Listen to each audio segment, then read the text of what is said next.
Here now, Rick Van House, founder and president of No Advertising and online advertising expert.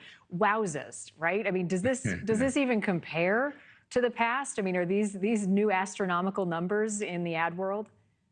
Yeah, Marni, this is a lot of money. I mean, if you look at the whole cycle, you're over $10 billion is going to be spent on this political campaign. It's huge amounts of money. But, you know, some of these ads are beautiful. This is beautiful stuff. The shots are beautiful. The imagery is beautiful. Certainly the messaging is a little different from each side. You know, one's big, happy platitudes. The other one's kind of forceful tactics and, you know, plans for what somebody's going to do, but you know, so much money being spent here. I want to because I want to pick your ad brain a little bit and take apart some of the more recent ads. So you just saw two of the new ads. Donald Trump is playing more on nostalgia, and he's used some old clips. And I want to show that to folks, and then talk about kind of the whiteboarding that might be happening and getting ready to produce an ad like this. I would love and I would dedicate my life to this country. This country, with the proper leadership, can go on to become what it once was.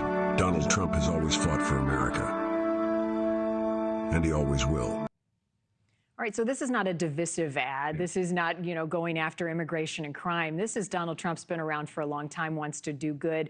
What do you think was happening when they were throwing ideas up against the drawing board for this one? Yeah, well, in the ad business, we say content is king, right? And who doesn't have better content than Donald Trump? I mean, the guy's a billionaire. He's been famous for decades. You really just kind of easy one here. I mean, pictures of him in the limo. He's been on Oprah. He's been on Letterman. He's been everywhere. There's so much content. It's just picking the best ones and putting them together in a piece that gets his base kind of nostalgic about his history. And I mean, the guy's said so many things, you know, some of it great, some of it more wild content. It's easy with this guy. It's everywhere. And the play on nostalgia, right? The old clips, what type of value does that have?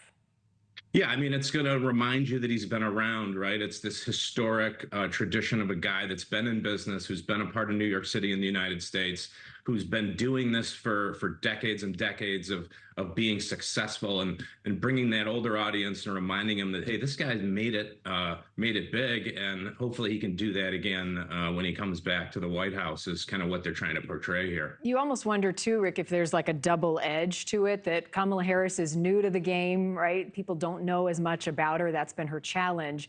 Here's her ad. As president, I'll bring a new generation of leadership. I'll take on price gouging and bring down the cost of groceries and housing and prescriptions. I'll fight for your freedom to make your own choices, and I will protect your health care and your benefits, not take them away. So here, Rick, she's kind of leaning into the newness, like out with the old, in with the new, pick me, because I have fresh ideas. Yeah, I mean, new has been something that has sold for years and years and years. You have new packaging, new formula, new everything. So you know, this is really a smart attitude, going to show that you're somebody new. And listen, you know, she's not a spring chicken by any means, but compared to, you know, Trump and President Biden, she is kind of the young choice. So, you know, this concept of new, I think, is really interesting. You know, it's hard to kind of say brand new after 3.5 years, but still, she's never been president.